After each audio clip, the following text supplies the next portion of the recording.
Good morning বন্ধুরা, তোমরা সবাই কেমন আছো? আশা করি তোমরা সবাই ভালো আছো, আমিও ভালো আছি। আমার চ্যানেলে তোমাদের সবাইকে স্বাগত জানিয়ে আমি আমার ব্লগটা এখন থেকে আমি স্টার্ট করছি। এখন বাজে ঘড়ির কাঁটা 5:30। তো তোমরা আমার পাশে থেকে আমার এই ব্লগটা দেখতে থাকো, আশা করি তোমাদের ভালো লাগবে। তো পয়লা বৈশাখ তো চলে গেছে। এই স্টার্ট পয়লা বৈশাখ আমার কী হয়েছে আমি কিছুই জানিনি। আমার আগের ভিডিওতে তোমরা দেখতেই পেরেছো।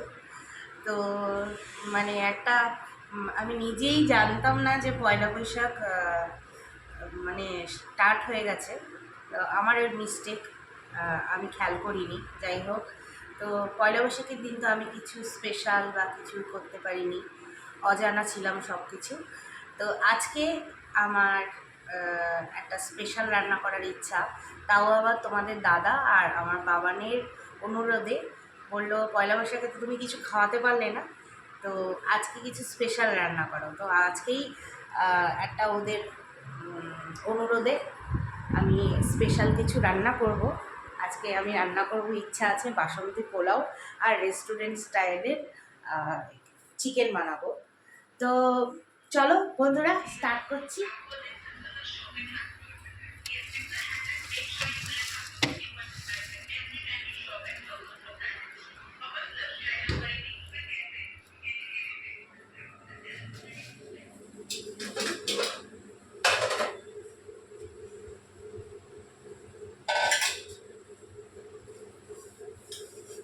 আর এই চালটা জানো কবেকার? এটা অনেক দিনের।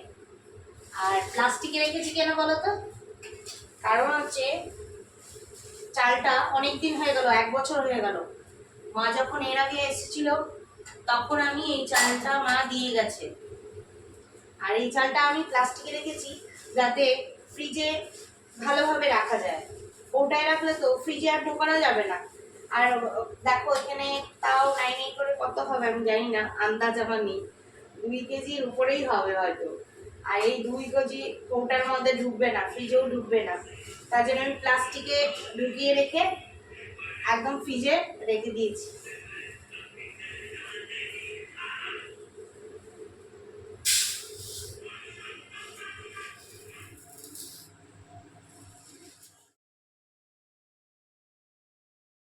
প্রথমে চাল ধুয়ে আমি বাসন্তী পোলাওটা করে নেব, তারপরে বসাবো মাংস। আজ বানাজা আসবে, তার আসার আগেই আমি ভাবছি রান্নার বাড়িটা সেরে নেব। একে তো গরম বেশি পড়েছে, তার উপরে এই রান্নাঘরে দুজনে গ্যাসের মধ্যে হুলুস তুলুস কাণ্ড একবারে। আমার মা আমায় গোবিন্দভোগ চাল দিয়েছিল, আর এটা কিন্তু গোবিন্দভোগ চাল। আর আমি গোবিন্দভোগ চাল দিয়ে কিন্তু বাসন্তী পোলাওটা করব। আর একটা কথা কি, নর্মাল চালের চেয়ে বাসন্তী পোলাওয়ের করার জন্য গোবিন্দভোগের কোনো তুলনা নেই। আজকে আমি বলিউডের মতো আমার এই কাজগুলো সেরে নিচ্ছি। কি করে বলো তো? আগে মানুষে ব্রেকফাস্ট করে, চা করে, তারপরে রান্নাবাড়ি বসায়। আর ফিল্মে দেখায় না, কোনো মুভিতে, যে লাস্টেরটাকে ফার্স্টে দেখায় আর ফার্স্টেরকে লাস্টে দেখায়। সেজন্য আমি লাস্টের কাজগুলো ফার্স্টে করছি, ফার্স্টের কাজগুলো লাস্টে করব। চালটা আমি ধুয়ে নিয়েছি। এবার চালটার মধ্যে লবণ, হলুদ, আদা বাটা, ঘি দিয়ে সুন্দর করে মেখে রেখে দেবো। আর 10 মিনিটের জন্য এটাকে ঢেকে রেখে দেবো ম্যারিনেট হওয়ার জন্য। পোলাও বানানোর জন্য এবার বাকি কাজগুলো এখন আমি করে নেব।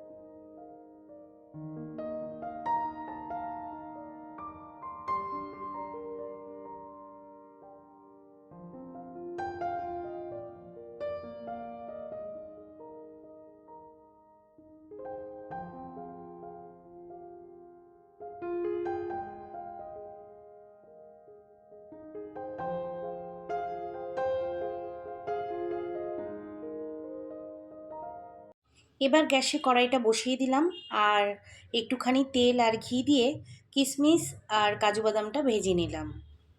তো এবারে ভেজে কিছুক্ষণের পরে আমি ম্যারিনেট করে যে চালটা রেখেছিলাম সেটাও আমি দিয়ে দিলাম এর মধ্যে। একটু নেড়ে চেড়ে আন্দাজ মতো একটু জল দিয়ে ফুটে এলে নামিয়ে নিলাম।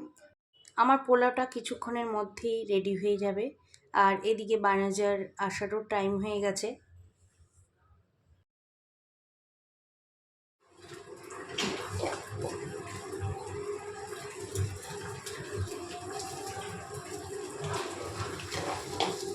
বানাজা, গুড মর্নিং, हैप्पी उगादी। आज है ना आपका उगादी। ओए बानाजा, चाय बना दो। रोटी नहीं है किसका? आज का रोजी और रोजी का रोटी खत्म हो गया है। দেখো তোমাদের বাড়ির লোক কেউ এইভাবে টিভি দেখে? বাবান দেখো একদম টিভির সামনে ঢুকে গেছে। এত সামনের থেকে টিভি দেখতে হয় কেন? দূরের থেকে টিভি দেখলে হয় না বাবান? কেন? বসে দেখ, সামনের দিকে দেখলে আরো ক্লিয়ারলি দেখা যায়। তাই তাই নাকি? চোখটা তো নষ্ট হবে। আয় বসে দেখ। মানে যা চাটা করে দিল আর একটু চাটা খেয়ে নিই, তারপর নয় আবার আসবো রান্নাঘরে রান্না করতে। আমাদের পরিবারে সকলকে খুশি করতে গিয়ে আমাদের অনেক খাটনি, আরও অনেক কিছু করতে হয়। আর অনেক সকালে উঠেছি তো, এতক্ষণ পরে চাটা যে পেয়েছি, চাটা চুমুক দিতেই কেমন যেন একটা রিল্যাক্স হয়ে গেল। বাবান ঘুম থেকে এখন উঠলো আর উঠেই স্নানটা করে নিল। ভালোই হলো কিন্তু একদিকে। ক্রেডিট আমাকে দিবা, ক্রেডিট আমাকে দিবা। কি দিব? ক্রেডিট আমাকে দিবা, আমি বানিয়েছি। তাই নাকি? হ্যাঁ তো তাই। আমি বানাইলাম না? কোথাও বানাইলা তুমি? আমি বানাই দিলাম তো। তুই এত সুন্দর বানাতে পারিস? হ্যাঁ। এর মধ্যে আমি কি কি দিয়েছি জানো? কি? বল। Secret ingredient. কি সিক্রেট ইনগ্রেডিয়েন্ট বলবো না। বল। কেন? ডাকে।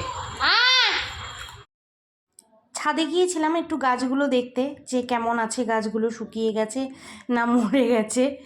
তো ছাদের মধ্যে গিয়ে দেখি যে কত না নিম পাতা পড়ে আছে, টুকিয়ে নিয়ে এলাম। আজ আমি একটু জলের মধ্যে ভালো করে ফুটিয়ে রাখবো। কাল এই নিমের জলটা দিয়ে না ঘর মুছবো, কারণ মঙ্গলবার যেহেতু, মঙ্গলবারে নিম ফুটানো যে জলটা, সেই জলটা দিয়ে ঘর মুছলে কিন্তু অনেকটাই রেজাল্ট পাওয়া যায়। একদিকে জলটা ফুটুক আর আরেকদিকে আমি মাংসে কি কি মশলা রাখবে সেগুলো কিন্তু এখন সব আমি করে নেব। এবার মশলাটাও করা হয়ে গেছে। আমি এখন তেলের মধ্যে পেঁয়াজ দিয়ে আর মাংসটা ছেড়ে দিলাম। আর মাংসটা কিন্তু আমি দই লবণ দিয়ে ভালো করে মেখে রেখেছিলাম। এটাও কিন্তু আধা ঘন্টার জন্য আমি ম্যারিনেট করে রেখে দিয়েছিলাম। কিছুক্ষণ এড়ে নিয়ে এবার আমি ঢেকে দিলাম, মাংসটা সেদ্ধ হতে থাকুক।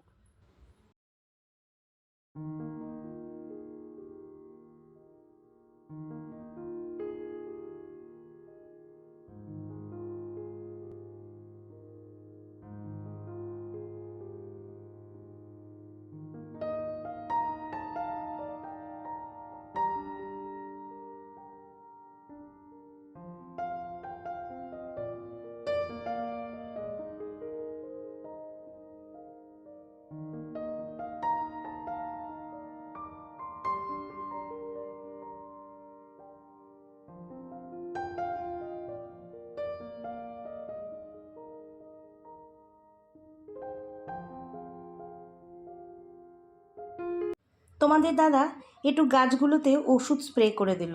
গাছগুলোর পাতায় খুব পোকা ধরেছিল। আর কয়েকদিন আগে যে আমি পেঁয়াজের চোকলার যে জলটা দিয়েছিলাম না, সেটাতে গাছগুলো না আরও খুব সুন্দর পাতা গজাচ্ছে, ফুলের কড়ি এসেছে, গাছগুলো একটু ভালো হয়েছে। আর এই মুহূর্তে দেখো, যদি আমি গাছগুলো নিচে নিয়ে আসি। কিছুটা গাছ অবশ্য নিয়ে এসেছি আমি, বাকি গাছগুলো আছে উপরে, সেটাও আমি নিয়ে আসবো। এখন যদি দেখো এই মুহূর্তে আমি গাছগুলো নিয়ে আসি না, আবার গাছগুলো মরে যাবে। আমার মানে এত টাকা আমি গাছের পেছনে খরচা করেছি, শুধু টাকা বলে কথা না, আমি যে এত পরিশ্রম করেছি, গাছের উপর পরিশ্রমটা দিয়েছি আমরা দুজনে মিলে, আমাদের সব ব্যর্থ হয়ে যাবে।